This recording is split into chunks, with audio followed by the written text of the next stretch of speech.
buka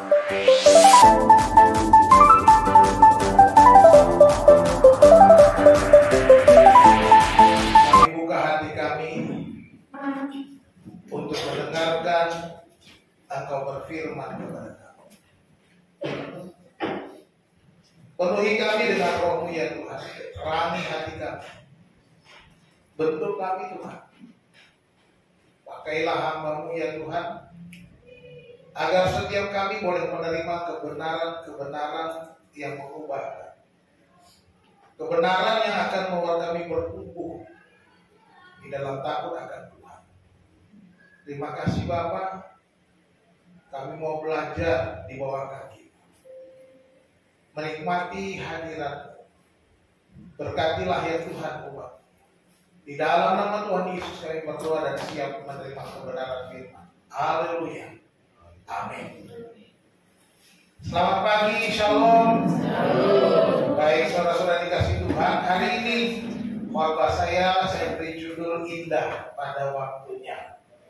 Mari kita bersama-sama membaca Alkitab kita dari kitab Kejadian pasal yang ke-50 ayat 19 sampai 21.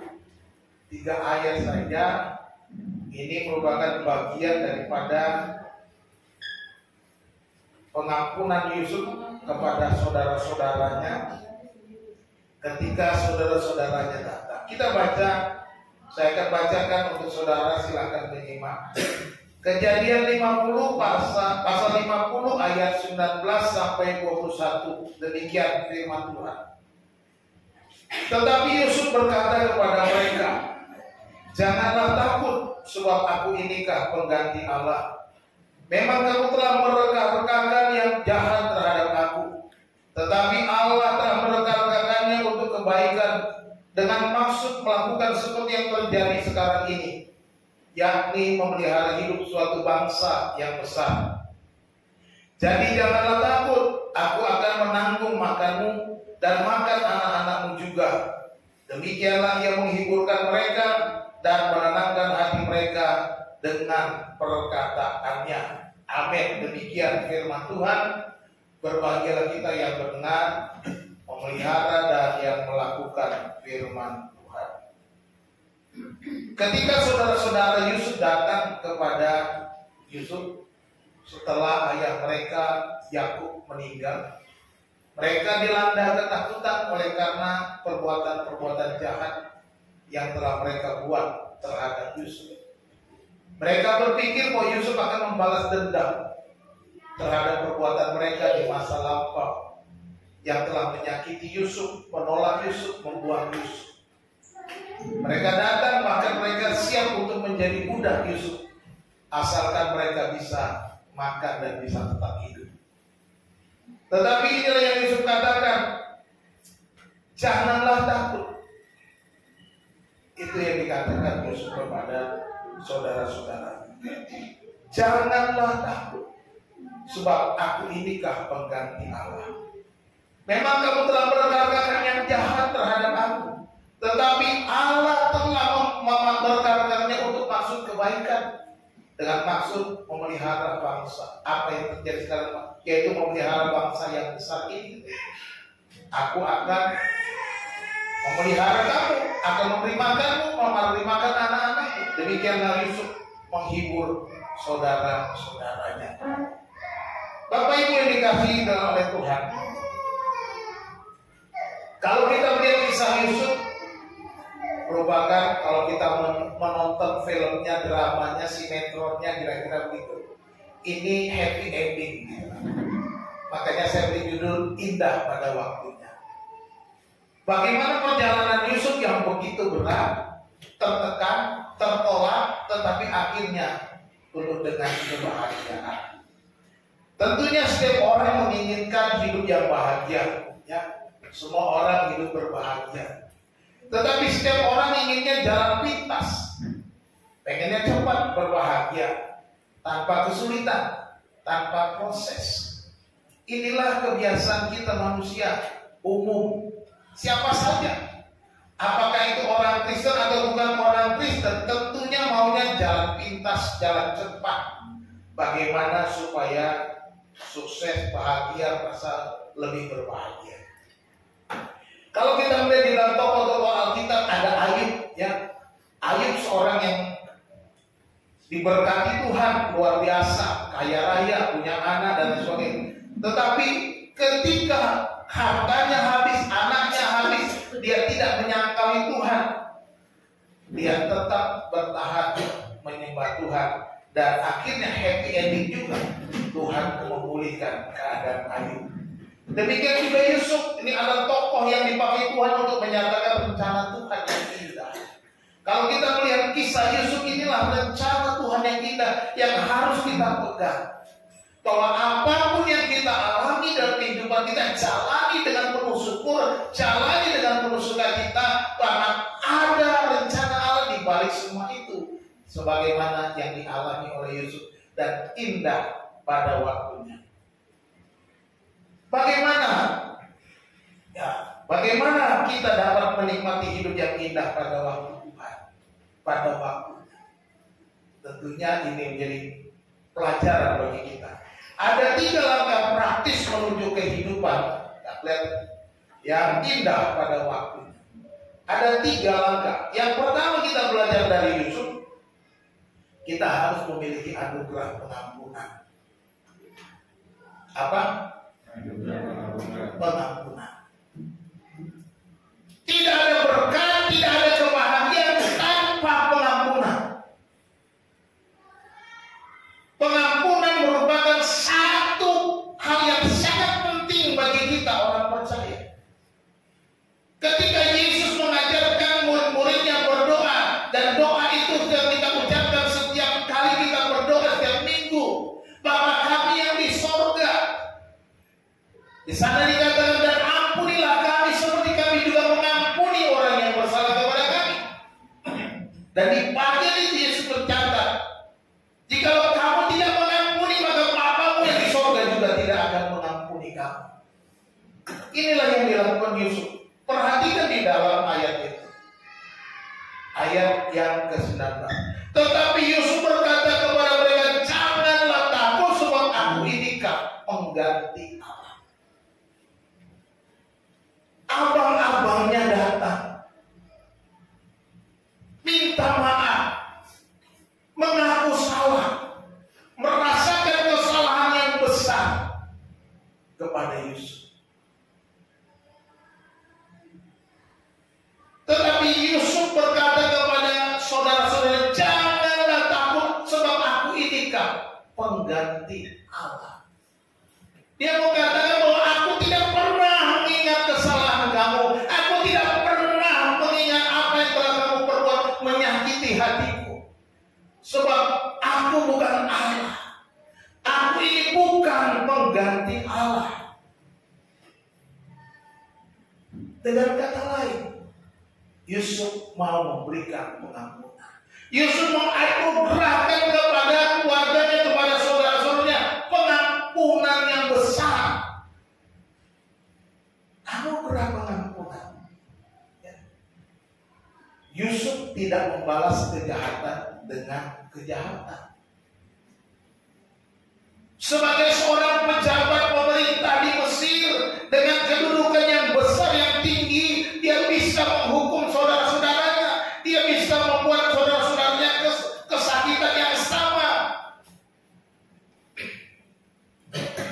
seperti yang dialaminya. Yusuf bisa membuat itu, tetapi Yusuf tidak pernah melakukannya. Bahkan ketika ayahnya tidak ada, Yusuf tetap menerima saudara-saudaranya dengan penuh sukacita. Inilah yang disebut anugerah pengampunan.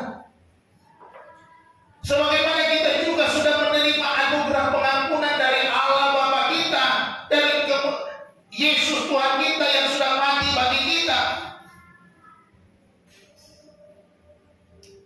maka kita juga harus mengampuni siapapun itu. Seberat apapun, sepahit apapun, segetir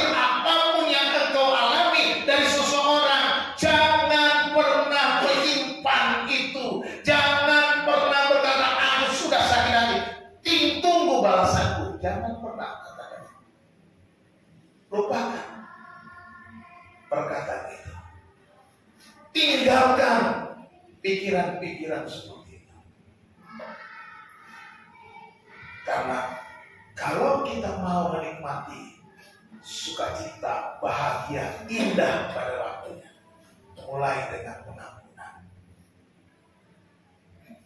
Mulai dengan pengampunan. Tetapi kalau kita tidak pernah mengampuni, maka kita juga tidak akan pernah hidup dalam sukacita. Yusuf mengakui bahwa Tuhanlah yang berhak melakukan pembalasan. Ketika kita disakiti, ketika kita dikecewakan, siapa yang berhak membalas? Kita bilang, aku akan balas. Tetapi Yusuf tidak. Itu bagiannya Tuhan. Itu haknya Tuhan. Itu urusan Tuhan. Bukan urusanku, bukan bagianku, bukan hakku. Hakku adalah melayani dia sepenuh hatiku. Hakku ialah memberikan yang terbaik di hadapan Tuhan dengan segenap kekuatanku. Inilah yang Yusuf lakukan. Seharusnya kita sebagai orang percaya memiliki sikap yang sama seperti Yusuf. Menerima orang lain dengan pengampunan.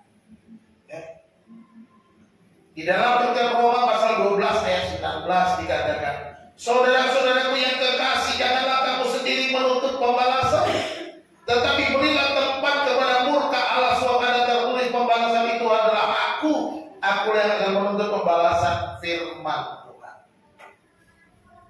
Rasul Paulus kepada jemaat di Roma menegaskan kembali bahwa pembalasan itu bukan urusan kita. Pembalasan adalah haknya Tuhan.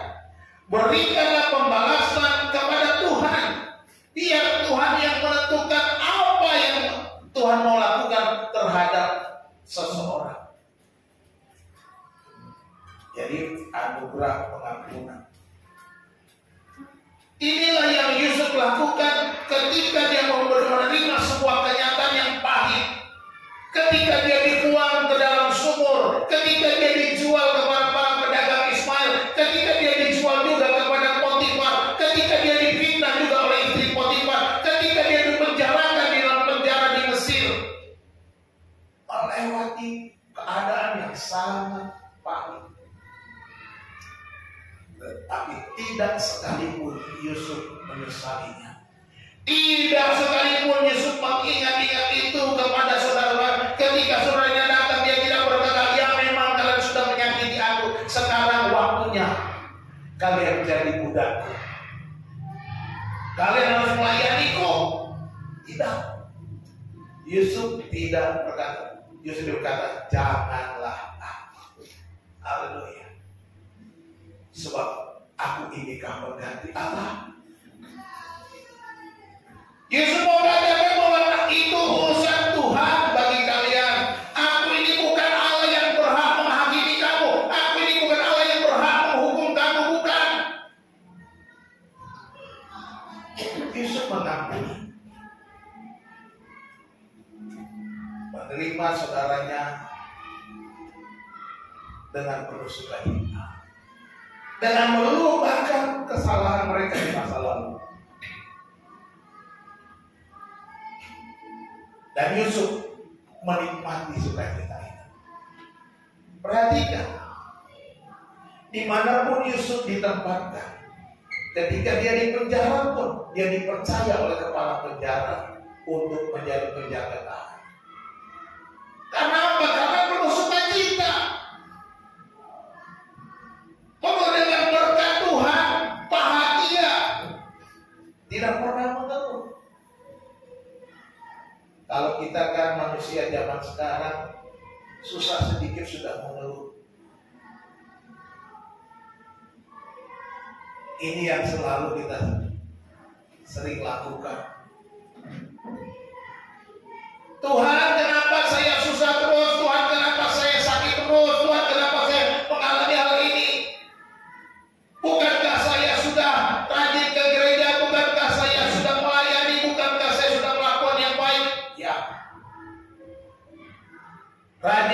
gereja, melayani, melakukan yang baik bukan berarti kita bebas dari masalah kesulitan. Tidak. Nah, di sanalah kita belajar, terus belajar, dan terus belajar. Belajar ketika disakiti, kita mau mengampuni. Belajar supaya kita terus memandang kepada Tuhan. Belajar supaya kita bersandar kepada Tuhan. Belajar supaya kita berserah kepada Tuhan. Belajar supaya Tuhan berdaulat atas kita. Belajar banyak hal. Dari sanalah level iman kita semakin naik. Yusuf memberikan pengampunan kepada saudara-saudara. Inilah langkah yang pertama. Kekecewaan, sakit hati, penderitaan sudah dilewati Yusuf, tetapi dia tetap mengampuni. Inilah anugerah terbesar yang diterima saudara-saudaranya. Demikian juga kita. Marilah kita mengampuni siapapun, agar di penghujung nanti, agar suatu saat nanti indah pada waktu. Jangan pernah menyimpan. Tuhan akan berperkara atas hidup kita. Indah pada waktunya kalau kita mau memberikan pengampunan. Yang kedua, kita sadar akan kehendak Tuhan. Sadar akan kehendak Tuhan. Percayalah bahwa di dalam hidup kita ada kehendak Tuhan, ada rencana Tuhan yang Tuhan tanamkan di dalam setiap hidup kita masing-masing. Ini yang harus kita yakini sepenuhnya. Tidak ada di antara saudara yang percaya di sini tanpa ada bagian rencana Allah, kehendak Allah dalam hidupmu. Tidak ada. Semua ada. Tentunya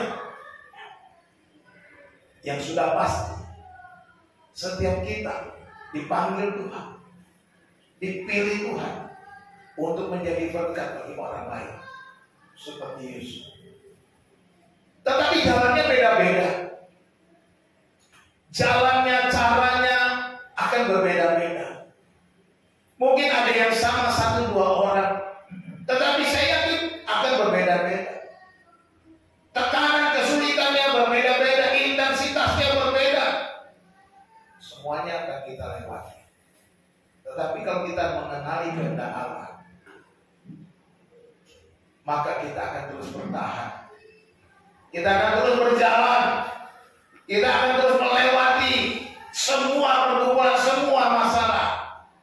Di dalam ayat yang ke-20 dikatakan, memang kamu telah mereka-rekakan yang jahat terhadap aku, tetapi Allah telah mereka-rekakannya untuk kebaikan dengan maksud melakukan seperti yang terjadi sekarang ini, yakni memelihara hidup suatu bangsa yang besar. Lihat apa yang Yesus katakan. Kamu memang merencanakan yang jahat, tapi di balik semua itu Allah memakainya untuk merencanakan kebaikan. Ya. Kehendak Tuhan bagi Yusuf adalah melewati masa-masa sulit, penderitaan, kesulitan, penolakan dari saudara-saudaranya, tetapi itu dilewati Yusuf untuk karena Allah memelihara bangsa Israel, memelihara suatu bangsa yang besar. Jadi kita perhatikan Yusuf mengenal, dia sadar akan kehendak Allah di dalam dirinya. Dia sadar bahwa dirinya dipilih, dipandang Tuhan, melewati ini supaya memelihara bangsa itu. Perjalanan Yusuf memang sangat pahit, tetapi dia sadar akan rencana Allah. Sangat pahit. Mungkin di antara kita tidak ada yang mengalami seperti Yusuf. Tidak ada. Di antara kita mungkin belum ada yang sesulit Yusuf atau sesulit Ayub. Tapi mereka melewatinya dan tetap setia kepada Tuhan. Mari kita tetap setia kepada Tuhan karena kita punya kehendak Allah. Ada rencana Allah di dalam kehidupan kita. Tuhan dapat memakai berbagai kesulitan dalam hidup kita bagi kebaikan kita untuk melaksanakan segala rencananya. Apapun peristiwa dalam hidup kita, Tuhan pakai untuk menggenapi rencana Allah, menggenapi melakukan kehendaknya. Ini yang harus kita pegang teguh. Bahwa Allah dapat bekerja, dapat melakukan kebaikan bagi kita, bagi lingkungan kita, bagi keluarga kita, ketika kita melewati masa-masa sulit. Yusuf menjadi contoh, Ayub menjadi contoh. Semuanya akan indah pada waktunya. Jadi jangan pernah putus asa, jangan pernah kehilangan pengharapan, jangan pernah berkata, waduh Tuhan aku sudah gak mampu, seolah-olah semua sudah tertutup jalannya. Ingat, ada kehendak Allah di dalam hidup kita. Nah kalau kita masing-masing sadar itu, maka kita akan terus berjalan. Ada maksud Tuhan. Kita akan bertahan. Ada maksud Tuhan. Kita tidak akan goyah karena ada maksud Tuhan. Karena kita tidak akan pernah dikecewakan oleh Tuhan. Roma 8 ayat 28 ini ayat yang terkenal. Kita tahu sekarang bahwa Allah turut bekerja dalam segala sesuatu. Allah turut bekerja dalam segala sesuatu apapun. Dia bekerja dalam kehidupan kita, menggenapi rencananya, menggenapi kehendaknya untuk mendatangkan kebaikan. Perhatikan firman Tuhan katakan, untuk mendatangkan kebaikan bagi mereka yang mengasihi Dia, yaitu bagi mereka yang terpanggil sesuai dengan rencana Allah. Terpanggil sesuai dengan rencana Allah. Yusuf tahu ada rencana Allah, ada kehendak Allah. Demikian juga kita. Orang-orang yang dipilihnya, orang-orang yang ditebusnya, orang-orang yang diselamatkannya itu ada rencana Allah, ada kehendak Allah, dan Allah turut bekerja dalam hidup saudara dan saya untuk mendatangkan kebaikan bagi kita yang mengasihi Dia. Pasti ada kebaikan. Pasti ada kebaikan di balik semua persoalan kita. Jangan pernah putus asa, jangan pernah mengeluh, jangan pernah saudara-saudara merasakan Tuhan tak pernah menolong ataupun sholat tinggal diam. Percayalah. Jadi setiap hari ketika kita menghadapi apapun yang pergumulan hidup kita harus bertanya, apakah kehendak Allah di balik semua ini? Dan ketika kita tahu ada kehendak Allah, maka kita akan terus bertahan. Maka kita akan terus berjalan, kita akan terus tetap setia kepada Tuhan, kita akan terus tetap bersandar kepada Tuhan, kita akan terus tetap berserah kepada Tuhan, dan kita tetap akan bersuka cita apapun. Rasul Paulus ketika bersurat kepada jemaat di Filipi, mengajak jemaat itu terus bersuka cita.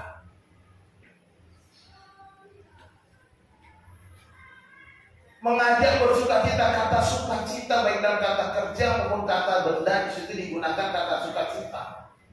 16 kali saya hitung dalam bahasa Indonesia.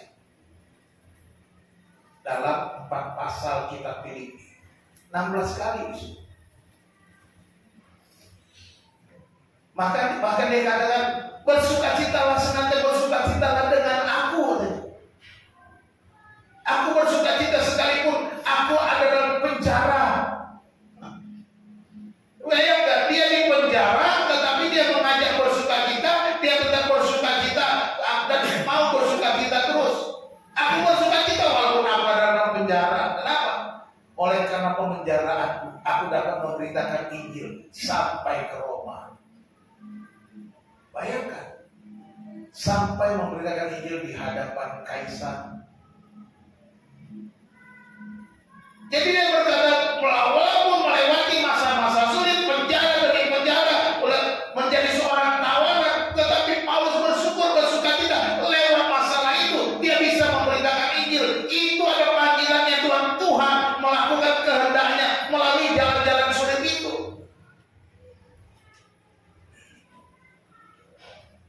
Jadi selalu ada kebaikan di tengah-tengah kesulitan. Beberapa hari ini saya berkumpul.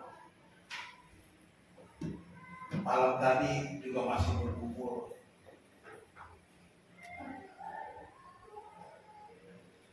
Ada banyak pergumulan di dalam keluarga kami. Bukan berarti hidup saya tidak ada pergumulan. Saya terus berdoa, Tuhan pulihkan. Kami bergumul dengan keadaan. Bagaimana kami bisa bertahan, kami bisa hidup. Tapi kami percaya ada kehendak Allah dan rencana Allah di dalam setiap kehidupan. Kalau melihat keadaan sekarang, saya merasa tidak mungkin bisa bertahan. Tidak mungkin. Tetapi ketika saya merenungkan ini ayat ini, saya renungkan, wah, indah pada waktunya. Ayat ini saya renungkan beberapa hari yang lalu, dan saya bilang, wah, saya percaya Tuhan sedang memimpin saya melewati masa-masa ini untuk indah pada waktunya. Tapi pertama, apakah saya mau mengampuni? Apakah saya sadar ada kehendak Tuhan dalam saya?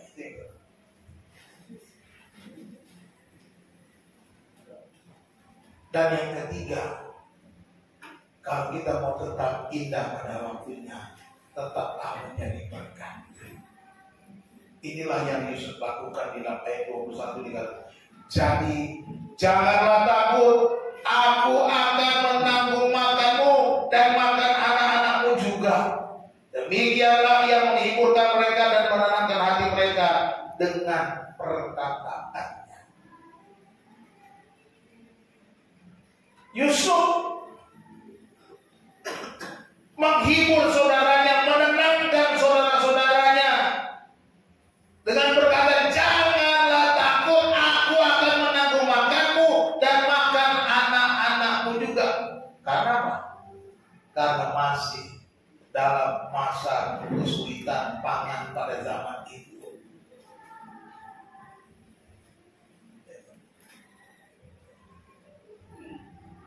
Dan Yusuf berkata, aku akan menolong kalian. Dia tetap menjadi berkat. Jadi kalau kita mau indah pada waktu, tetaplah jadi berkat. Jangan hanya mau menerima, tapi tidak mau menjadi berkat.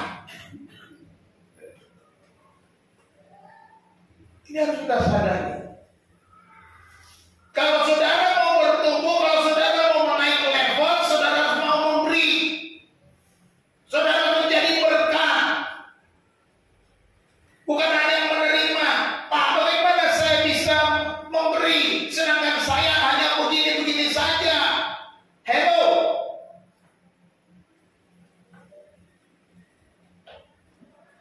Membaca renungan seorang janda yang miskin memberi persembahan cuma 2 peser.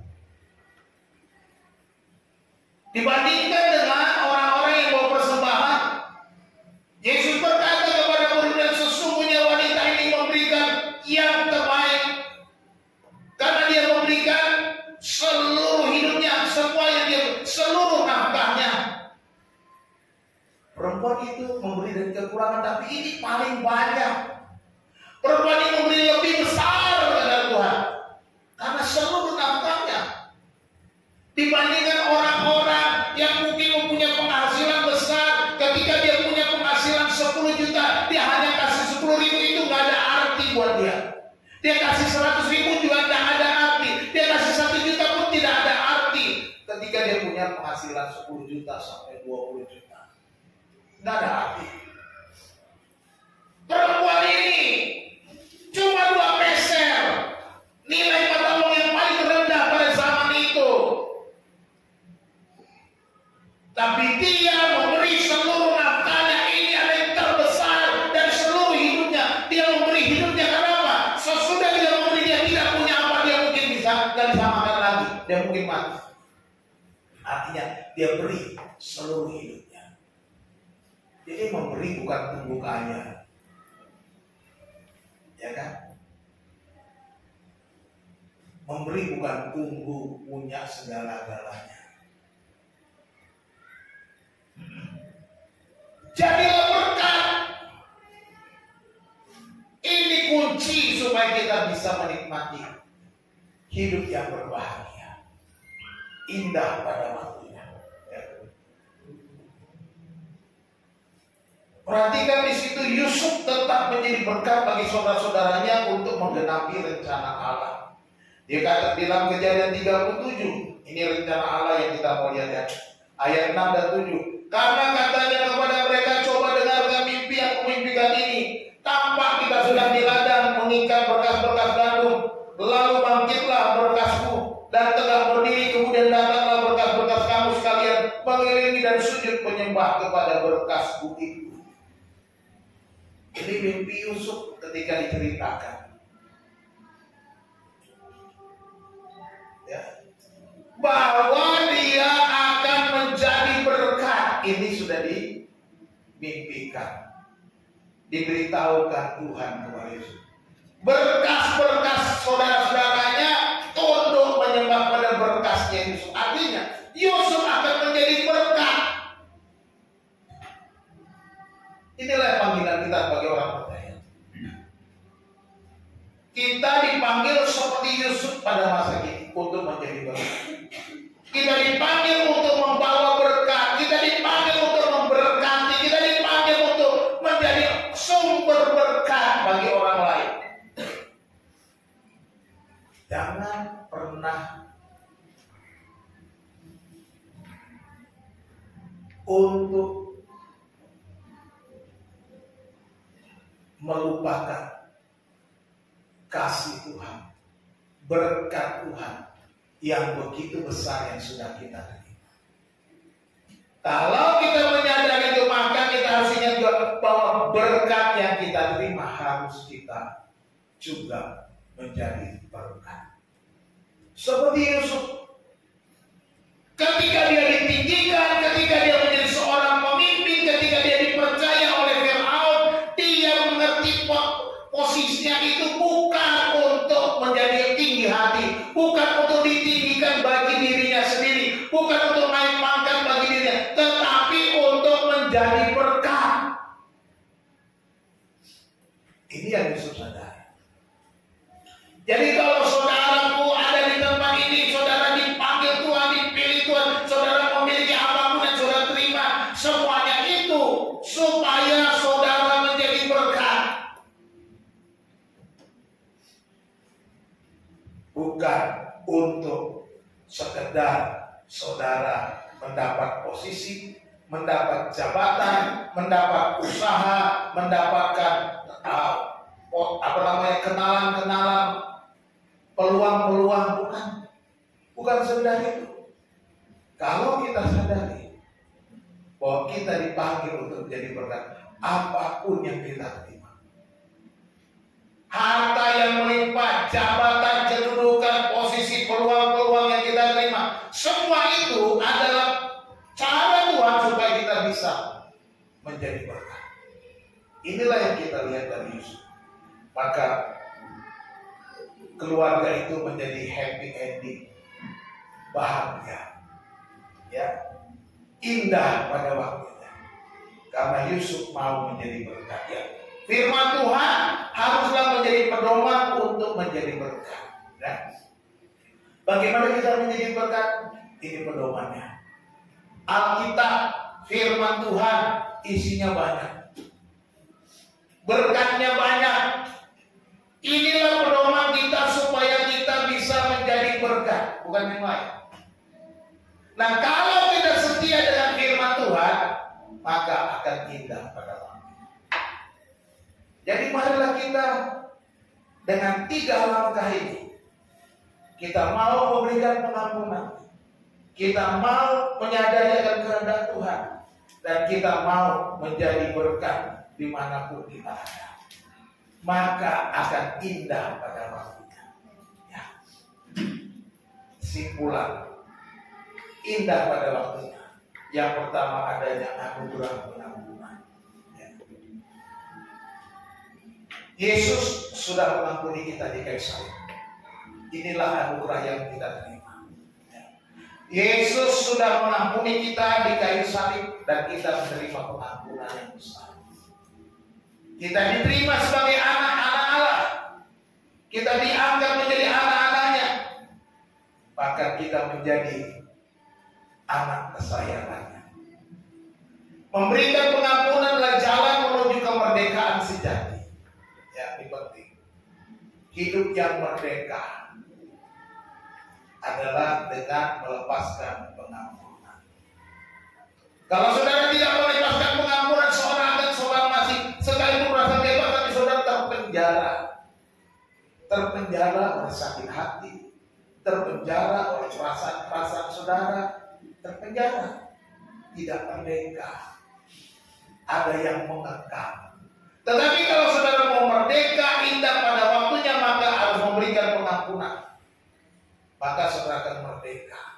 Saudara melakukan apa saja yang penuh sukacita, saudara melewati apa saja penuh sukacita karena melepaskan pengampunan. Tapi kalau simpan terus, saudara akan merasa tertekan terus. Saudara akan mengalami kepahitan terus karena belum melepaskan pengampunan. Yang kedua, kita sadar akan kehendak Tuhan. Tuhan selalu punya rencana dan kehendak dalam hidup kita, ini yang harus kita tekankan. Maka carilah kehendak Tuhan dengan bertekun membaca firman-Nya. Kita cari. Apa sih kehendak Tuhan bagi hidupku? Carinya jangan di mana-mana.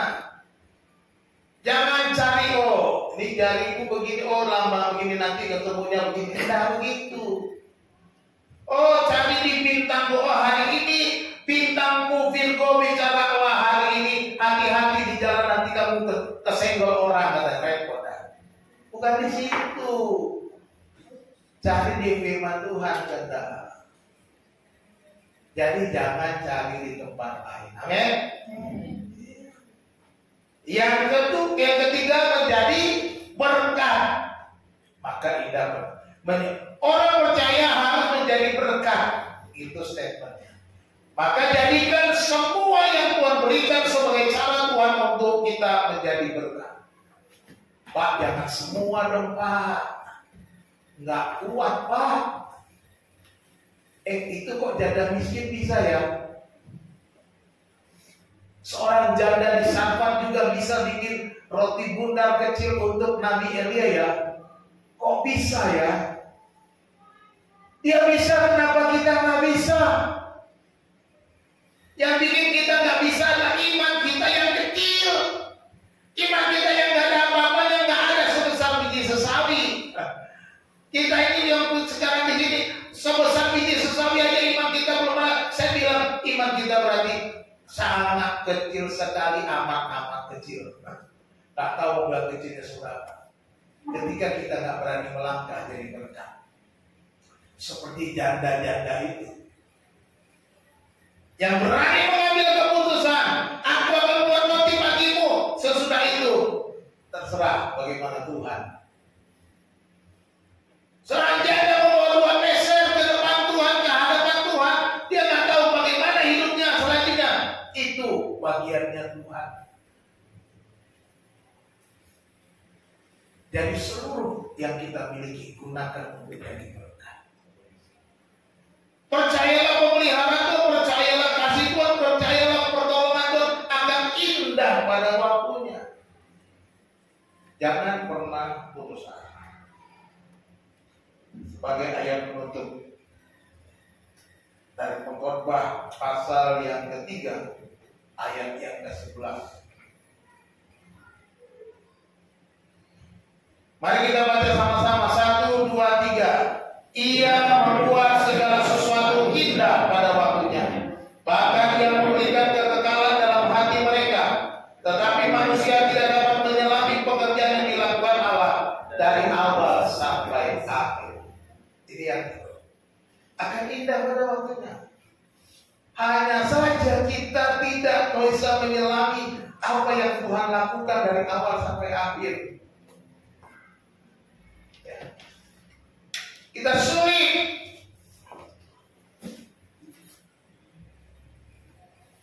menyelami apa yang Allah kerjakan dari awal sampai akhir. Tetapi percayalah, Allah membuat segala sesuatu indah pada waktunya. Ini janji, ini firman. Maka kita akan menikmati kebaikan-kebaikan Tuhan. Berkat Tuhan akan indah pada waktu. Tuhan Yesus memberkati. Mari kita berdoa. Bapa di dalam surga, kami mengucap syukur untuk firman Tuhan yang sudah kami baca, kami renungkan. Tuhan, kami mau menikmati kehidupan yang indah pada waktu Tuhan.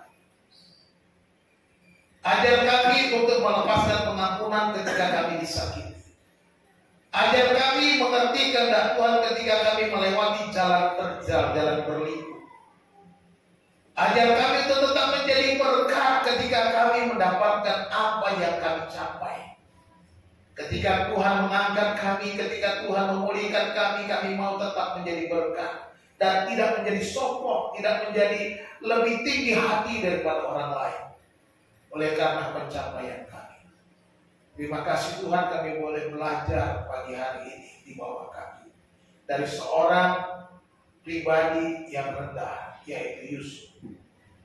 Melewati masa-masa sulit, tetapi Tuhan mengangkat ke tempat yang tinggi. Dan dia tidak pernah menyangkali Tuhan. Dan dia tidak menjadi tinggi hati oleh karena jabatan dan kedudukan, tetapi boleh menjadi berkat. Tuhan, ajar kami seperti Yusuf. Untuk kami boleh menjadi alat dibagi kemuliaan Tuhan melakukan kehendak-Mu di tengah-tengah dunia ini. Berkenan di hidup, bersandar kepada Tuhan.